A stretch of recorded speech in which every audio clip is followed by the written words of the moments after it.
It was supposed to be one of the biggest nights of the NFL season, Monday Night Football. The Dallas Cowboys were on the field, millions of fans were ready, snacks were set, and living rooms across America buzzed with anticipation. But then the screen went black.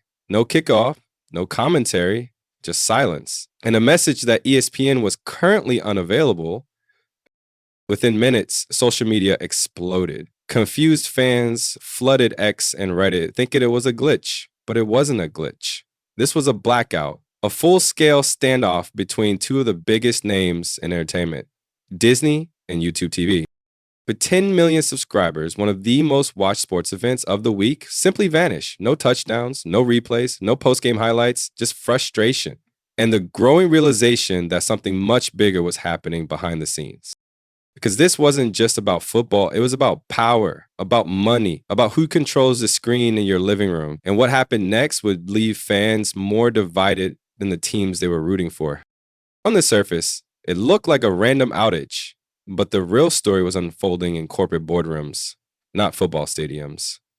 Behind the blackout were two of the most powerful companies in modern media, Disney and Google's YouTube TV. And neither side was backing down. Disney, which owns ESPN, ABC, and dozens of major networks, demanded what it called the fair market rate for its channels. In simple terms, they wanted YouTube TV to pay more. A lot more. But YouTube TV, already charging $72.99 a month after a recent price hike, said Disney's terms would force another increase on subscribers, the second one in less than a year. Is a classic corporate standoff disguised as a technical issue. Disney wanted to protect the value of its premium content, especially live sports like the NFL and college football. But YouTube wanted to protect its image as the cheaper, smarter alternative to cable. Both claimed they were fighting for the customer, but fans weren't buying it. And the timing couldn't have been worse. The blackout hit during one of ESPN's biggest broadcasts, Monday Night Football featuring America's team, the Dallas Cowboys. But even that massive audience wasn't enough to make either side flinch. For fans, it felt like betrayal. For the companies, it was business as usual. But this blackout wasn't just about one game. It was about who really controls the future of television.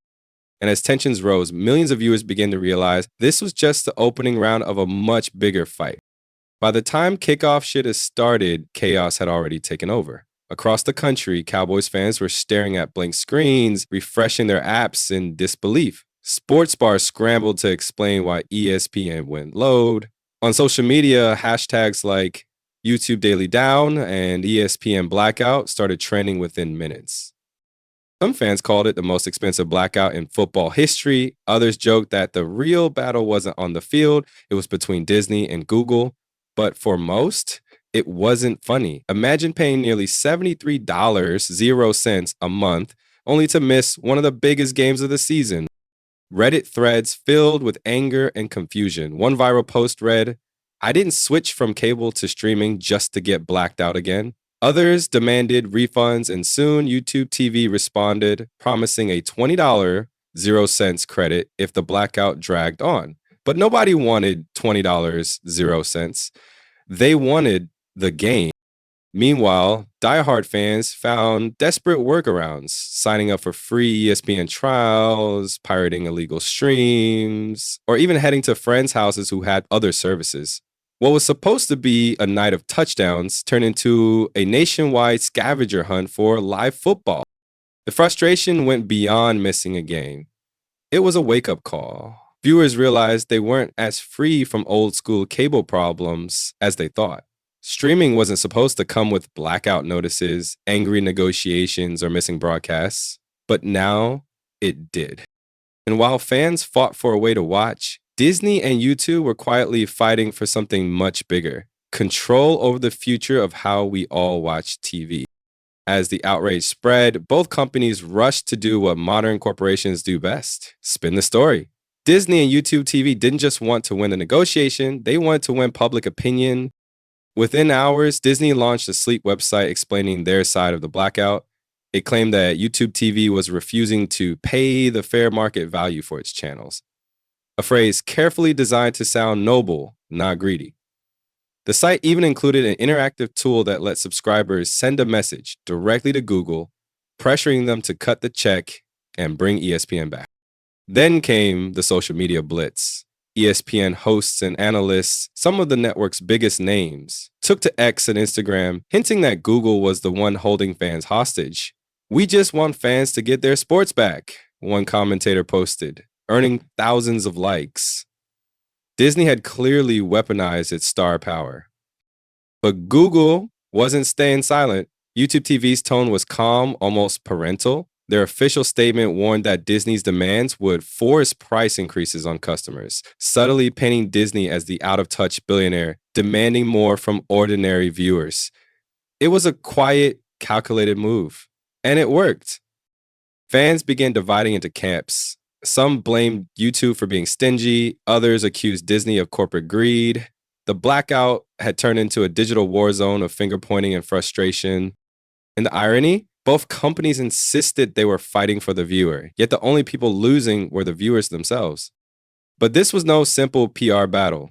This was a preview of what's coming.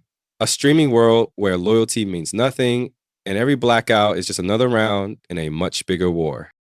Behind the headlines and hashtags, something much bigger was at stake: the future of live sports itself. Because this blackout wasn't just about money, it was about survival in a changing entertainment world where live sports are the last thing keeping traditional TV alive.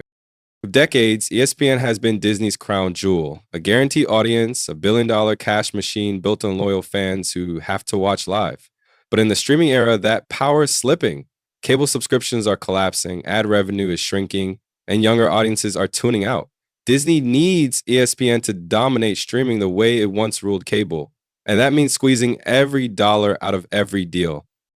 On the other side, YouTube TV has positioned itself as the modern alternative, cheaper, flexible, and ad-light. But if it gives in to Disney's pricing demands, that identity crumbles. Higher fees mean higher prices for subscribers, and the cut-the-cord dream starts looking a lot like cable too. And that's the irony. The very technology that promised freedom from overpriced TV bundles is now locking viewers back into corporate tug-of-wars. Fans thought they'd escape blackout politics, but those same fights just followed them online. And so this isn't just Disney versus YouTube.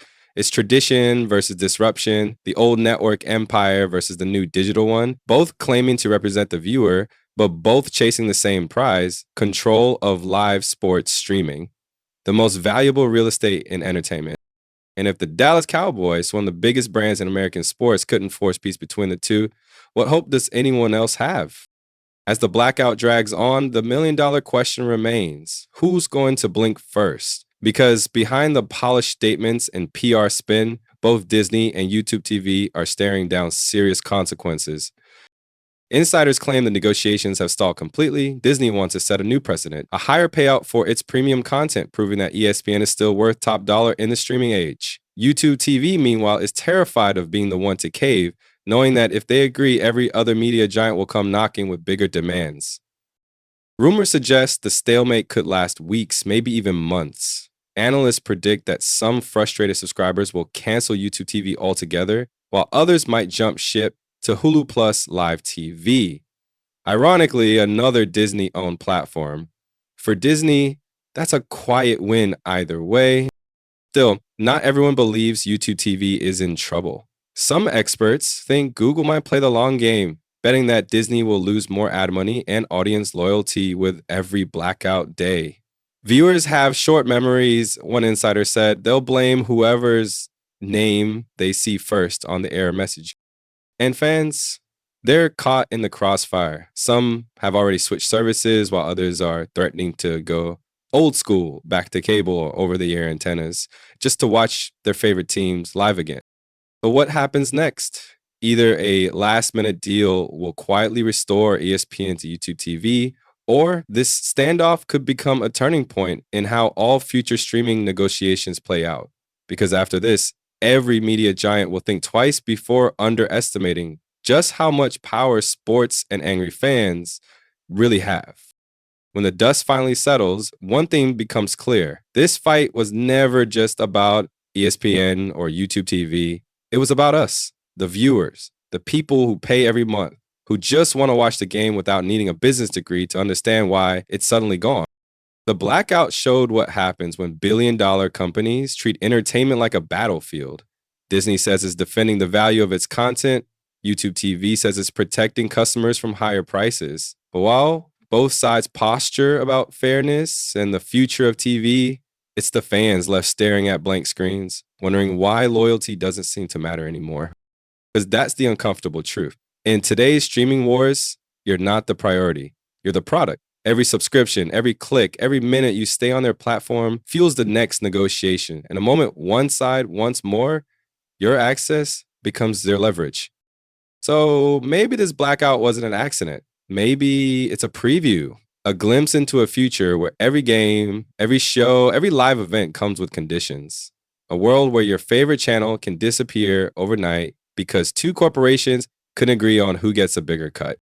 In the end, the price of watching might not just be your monthly bill. It might be your patience, your trust, and the belief that streaming was supposed to make things better. So now the question isn't whether ESPN will come back, it's whether fans will still be there when it does.